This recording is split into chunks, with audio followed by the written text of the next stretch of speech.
This channel does not promote any violent, harmful, or illegal activities. All content provided by this channel is meant for an educational purpose only. আপনাদের শুরুতেই নববর্ষের শুভেচ্ছা জানিয়েছি, অভিনন্দন জানিয়েছি, শুভকামনা জানিয়েছি, আর এই সব কিছুর সঙ্গেই ফুল অ্যান্ড ফাইনালের শুরুতে এটাও বলতে হচ্ছে বছরের শুরুটা আমাদের সেই খারাপ খবর দিয়েই করতে হলো। মুর্শিদাবাদের শামশেরগঞ্জে বাবা এবং ছেলে আপনারা জানেন যে একসঙ্গে খুন হন জাফরাবাদের রানীপুরের জাফরাবাদে। সেই খুনের ঘটনায় এবার দুজনকে গ্রেফতার করলো পুলিশ। গত শনিবার বাড়িতে ঢুকে বাবা এবং ছেলেকে কুপিয়ে খুন করা হয়। লুটপাটে বাধা দেওয়াতেই খুনের অভিযোগ করেন পরিবারের সদস্যরা। সেই ঘটনার 3 দিনের মাথায় 2 অভিযুক্তকে গ্রেফতার করলো পুলিশ।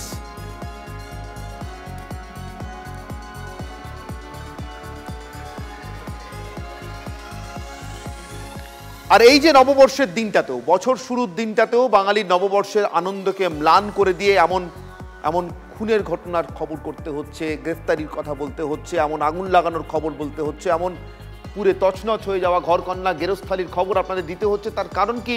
আসলে বহিরাগতরা, আসলে কি বাইরে থেকে পরিকল্পনা মাফিক লোক ঢুকিয়ে মুর্শিদাবাদকে অশান্ত করা হয়েছে? মুর্শিদাবাদের এই হামলা কি পরিকল্পনা মাফিক শুধু নয়, তার সঙ্গে পেশাদার দুষ্কৃতীদের জড়ো করে চালানো হামলা।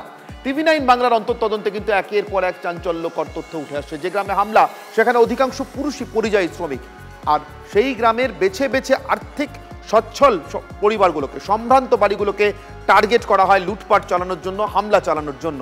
নগদ টাকা থেকে সোনা সবকিছু লুট করা হয়েছে। অগ্নিসংযোগের ক্ষেত্রেও রয়েছে একটা নির্দিষ্ট প্যাটার্ন। গ্যাসের সিলিন্ডার থেকে আগুন ধরিয়ে দেওয়া হয় প্রত্যেকটি বাড়িতে, অর্থাৎ প্রত্যেকটি বাড়িতেই দুষ্কৃতীরা ওই একটাই প্যাটার্ন ফলো করে। বেদবোনা জাফরাবাদে হামলাতেও হয়েছে নির্দিষ্ট একটি ছকের ব্যবহার। পুলিশকে ঠেকাতে আটকে দেওয়া হয় সাজুর মোড়, অর্থাৎ পুলিশ যাতে দ্রুত ঢুকতে না পারে, দ্রুত ঢুকে দুষ্কৃতীদের কাছে পৌঁছতে না পারে, হামলা আটকাতে না পারে। ধুলিয়ানে জাতীয় সড়কের উপরে চলে তাণ্ডব।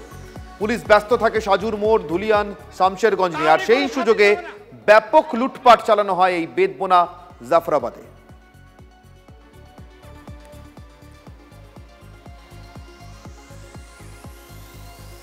আমার সঙ্গে যে অতিথিরা রয়েছেন এই নববর্ষের দুপুরে, তাদের সঙ্গে আপনাদের পরিচয় করে দিই। আমার সঙ্গে রয়েছেন অধ্যাপক ঝন্টু বড়াইক, আমার সঙ্গে রয়েছেন জয় মল্লিক, বিজেপি মুখপাত্র, এবং ভাস্কর সিনহা রায়, রাজনৈতিক কর্মী এবং তৃণমূল সমর্থক। আপনাদের তিনজনকেই 1432 বঙ্গাব্দের নববর্ষের অনেক অনেক শুভেচ্ছা এবং শুভকামনা।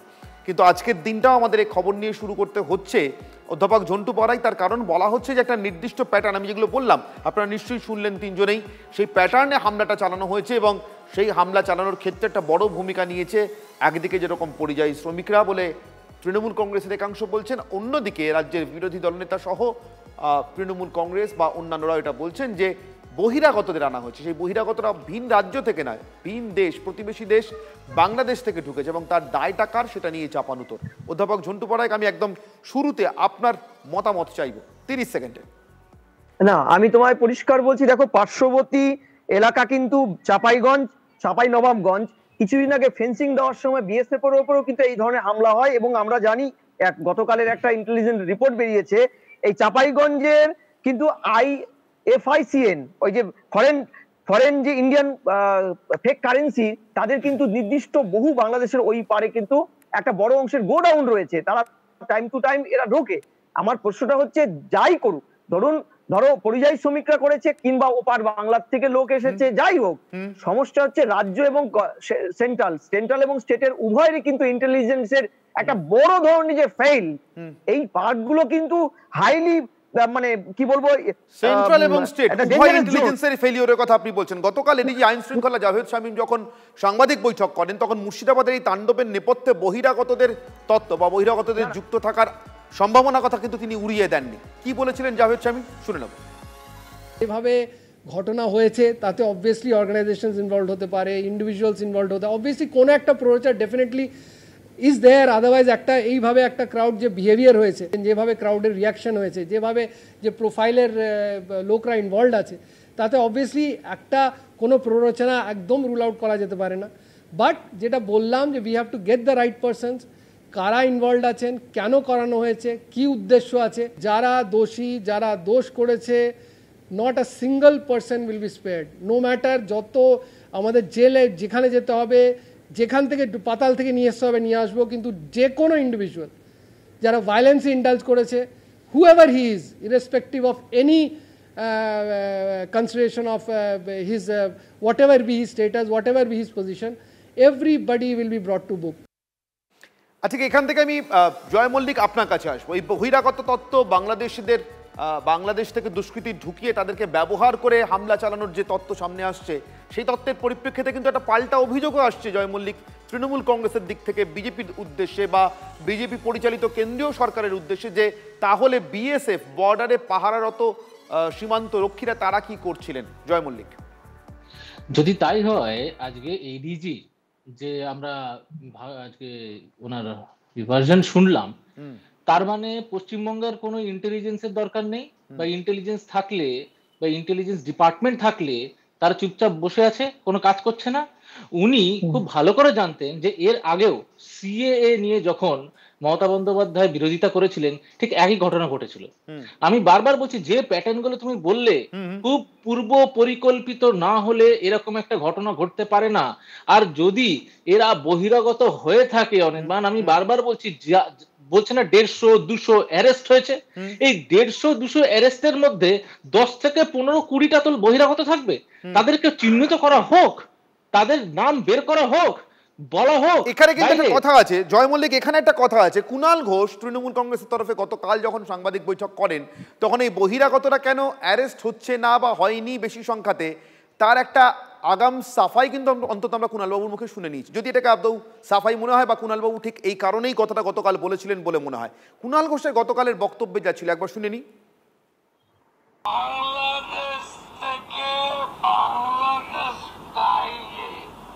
বাংলাদেশ থেকে বাংলাদেশ স্টাইলে এসে ঢুকে ঢুকে লুট করেছে বলছে শুভেন্দু অধিকারী। কোন দলের নেতা? বিজেপি। বিএসএফ কাদের আন্ডারে? বিজেপির কেন্দ্রীয় সরকারের। তদন্ত চাইব না?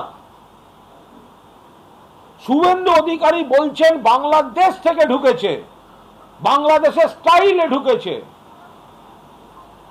লুট করেছে।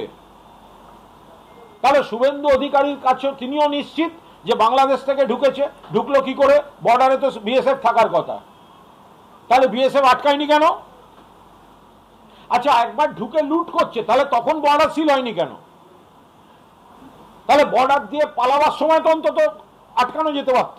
বিএসএফ এর ভূমিকার তদন্ত হওয়া উচিত শুভেন্দু অধিকারীর বয়ানের মাপকাঠিতে, এবং ভবিষ্যতে যেন বিরোধী দলনেতা বয়ান চেঞ্জ না করেন।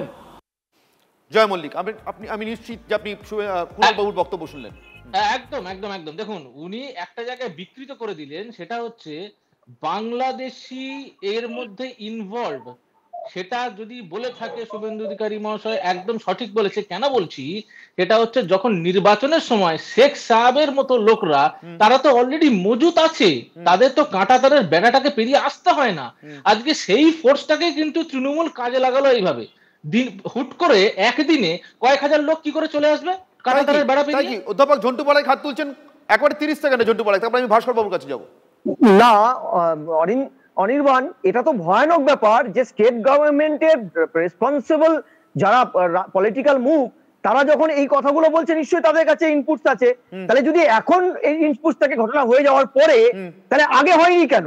বেশ, আগে ইনপুটগুলো দেয়নি এই কেন? ইনপুট আগে কেন ছিল না, এটা পাল্টা প্রশ্ন উঠছে। ভাস্কর বাবু, না, বহিঃশত্রুর আক্রমণ বিএসএফ আটকাবে, বা বাইরে থেকে অন্য দেশ থেকে যদি কোনো লোক ঢুকে পড়ে তাদেরকে আটকানো বা তাদেরকে দেখার দায়িত্বটা যে বিএসএফ এর, এটাই জানতাম। দেখুন, স্টেট পুলিশ, স্থানীয় প্রশাসন, তাদের ইন্টেলিজেন্স নিশ্চয়ই বাংলাদেশে বসে কোনো পরিকল্পনা সেটা রিভিল করা, সেটাকে আনার্থ করতে পারে না।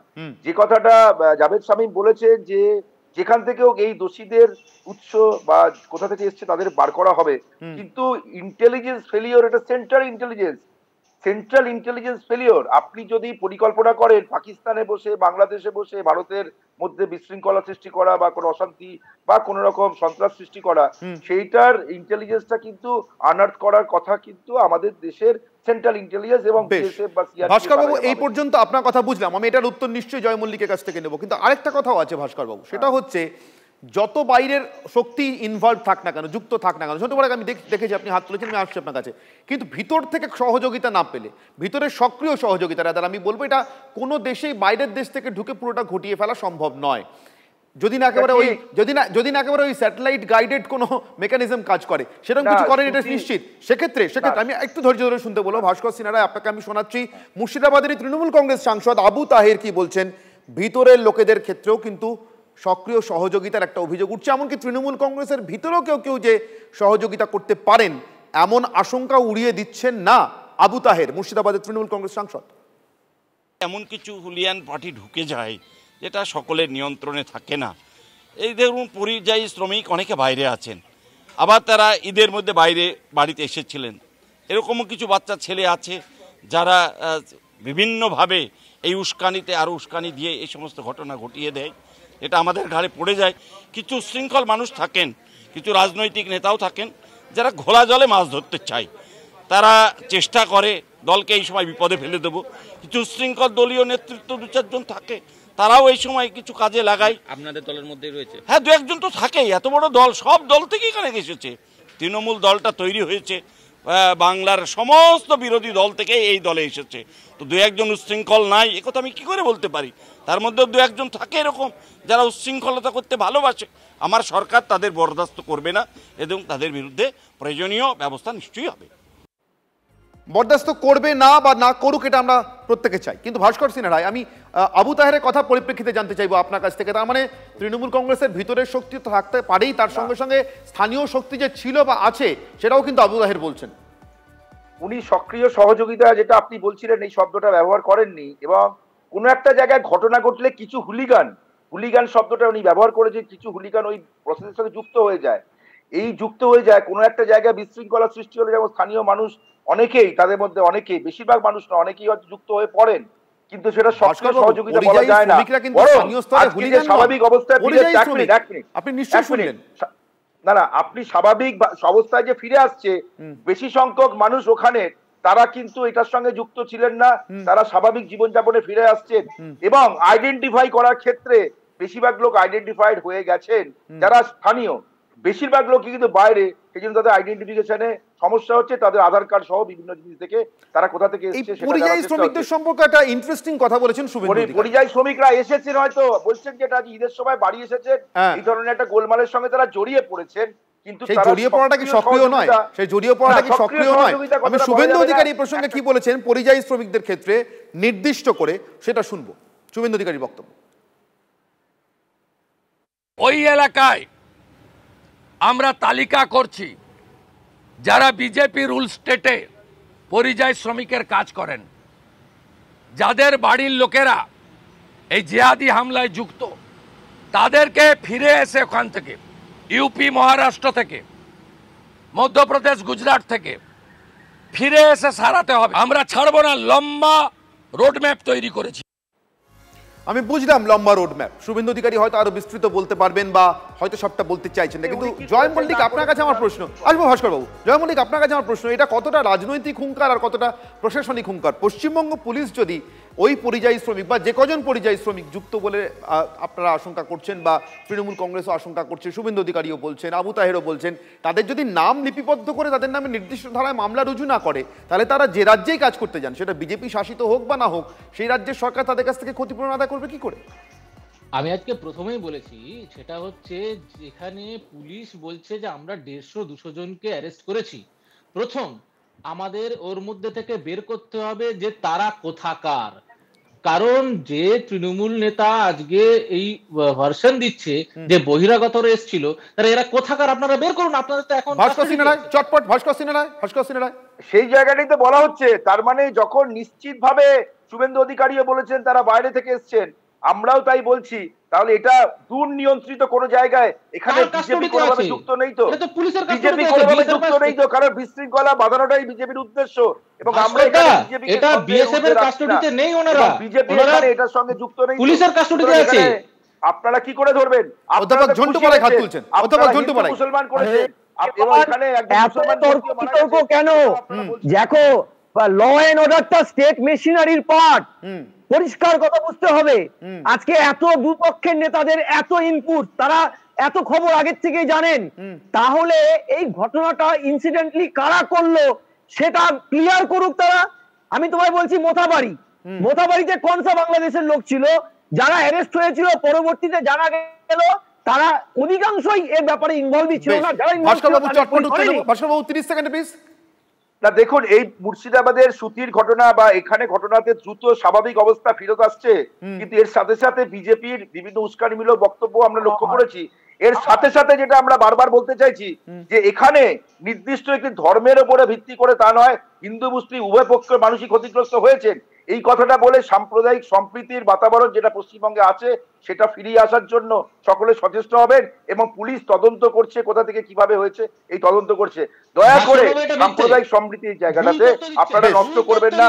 ভোটের স্বার্থে 2026-এর ভোটের দিকে তাকিয়ে হিন্দু মুসলিম আলাদা করে আমি তিনজনের কাছে আসবো, কিন্তু একটা বক্তব্য শুনি। সুকান্ত মজুমদার এই বিএসএফ এর তথাকথিত ব্যর্থতার যে অভিযোগ তৃণমূল কংগ্রেস তুলছে, বা কুণাল ঘোষরা আরো এক কদম এগিয়ে বলছেন যে ব্যর্থতা শুধু নয়, বিএসএফ এই ষড়যন্ত্র নাকি বিএসএফ এর একাংশ যুক্ত। ভয়ঙ্কর অভিযোগ। আমি বলবো দেশের সীমান্তরক্ষী বাহিনীর যদি একাংশ এরকম যুক্ত থাকে তাহলে তার সোজাসুজি হাতে প্রমাণ নিয়ে বলা উচিত, শুধু রাজনৈতিক অভিযোগ করা উচিত না। তার পরিপ্রেক্ষিতে সুকান্ত মজুমদার রাজ্য বিজেপি সভাপতি এবং কেন্দ্রীয় মন্ত্রী তিনি কি বলছেন একবার শুনবো। বর্ডারকে খুলে রাখা হয়েছে যাতে করে ওপার বাংলা যে সমস্ত ভারত বিরোধী শক্তি আছে সেই ভারত বিরোধী শক্তিগুলো এই পালে তার অ্যাক্টিভিটি চালাতে পারে। মমতা বন্দ্যোপাধ্যায় জমি দেন না ফেন্সিং করার জন্য। এই ধরনের দেশ বিরোধী মুখ্যমন্ত্রী, ভারত বিরোধী মুখ্যমন্ত্রী কোন রাজ্য হয়নি, পশ্চিমবঙ্গ তো ছেড়ে দিন, কোন রাজ্য হয়নি। ভোটের স্বার্থে জঙ্গিদেরকে একদম ভোটের স্বার্থে এরা জঙ্গিদেরকে পর্যন্ত নিজের বাড়ির জামাই করতে এরা ছাড়বে না। এদের মানসিকতা এমন হয়ে গেছে, শুধু ভোট ভোট, ক্ষমতা পয়সা, ক্ষমতা পয়সা, কয়লা বালি ইট সিমেন্ট, কত পয়সা লাগে একজন মানুষের বাঁচতে গেলে।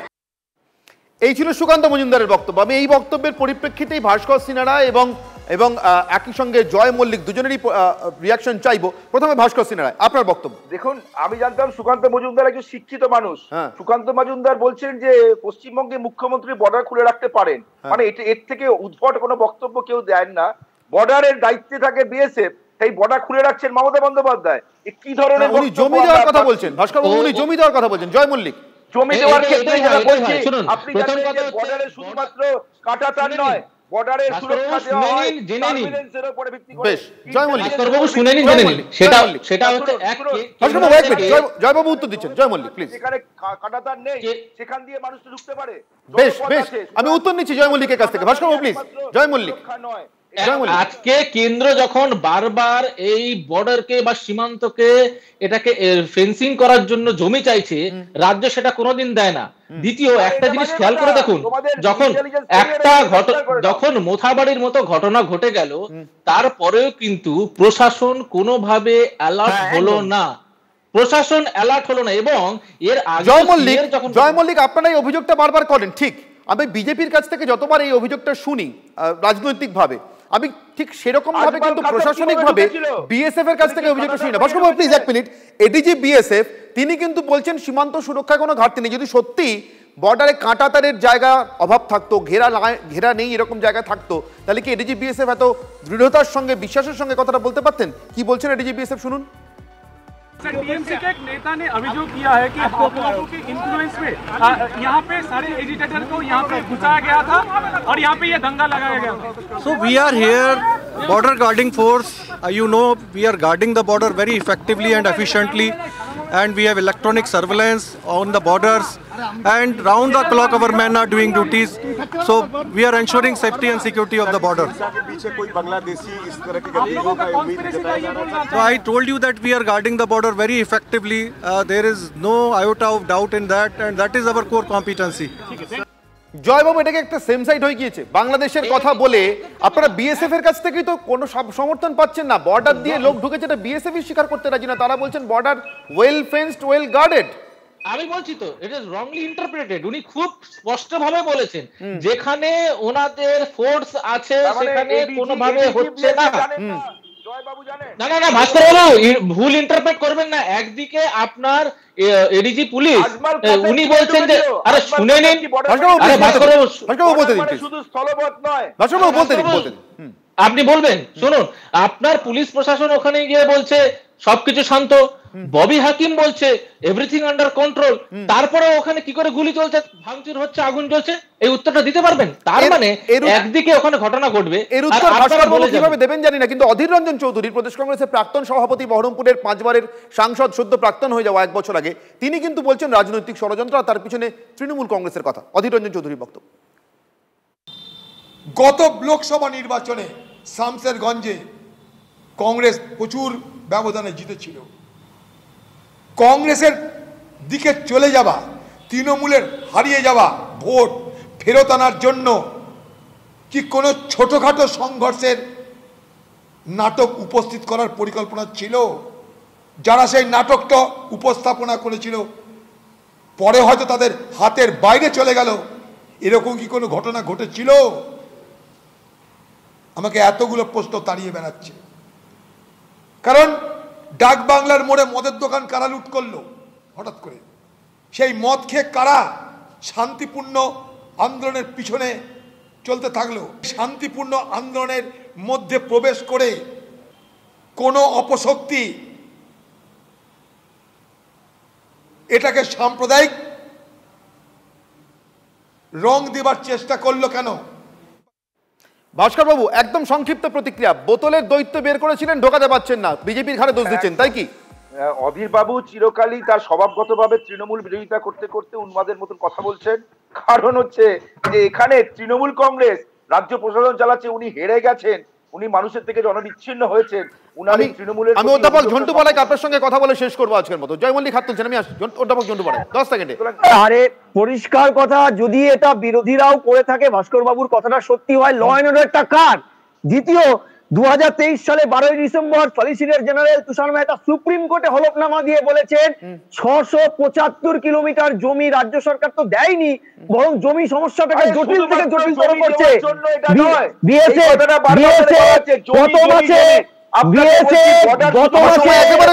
শেষ করতে হবে, ফুল অ্যান্ড ফাইনাল। তারপরে এই কথাটা জিয়ে থাকছে, এই সমস্যা, এই বিতর্ক জিয়ে থাকছে যে সত্যিই কি আমাদের রাজ্যের বেশ কিছু সীমান্ত এলাকা অরক্ষিত জমি না দেওয়ার জন্য, আর সেই অরক্ষিত সীমান্ত দিয়েই ইচ্ছায় হোক অনিচ্ছায় হোক অন্য দেশ থেকে দুষ্কৃতী ঢুকে মুর্শিদাবাদের এত বড় ঘটনা ঘটিয়ে গেল। যদিও বিএসএফ বলছে সীমান্ত সম্পূর্ণ সুরক্ষিত, সীমান্ত দিয়ে কারোর আসার, অনুপ্রবেশ করে এরকম দাঙ্গা হাঙ্গামা বাঁধানোর কোনো কথা তারা বলছেন না, কোনো অভিযোগ তারা স্বীকার করছেন না। তাহলে সবটাই কি আসলে রাজনীতি? এখনো পর্যন্ত খুঁজে দেখার বাকি আছে মুর্শিদাবাদের এই ঘটনার পিছনে, মুর্শিদাবাদের এই অশান্তি হিংসার পিছনে আসলে কোন শক্তি সক্রিয় ছিল। রাজনীতি থেকে এগিয়ে সেটা কোনোদিন জানতে পারা যাবে কি? ফুল অ্যান্ড ফাইনাল এখানেই শেষ করছি। সঙ্গে থাকুন TV9 বাংলায়।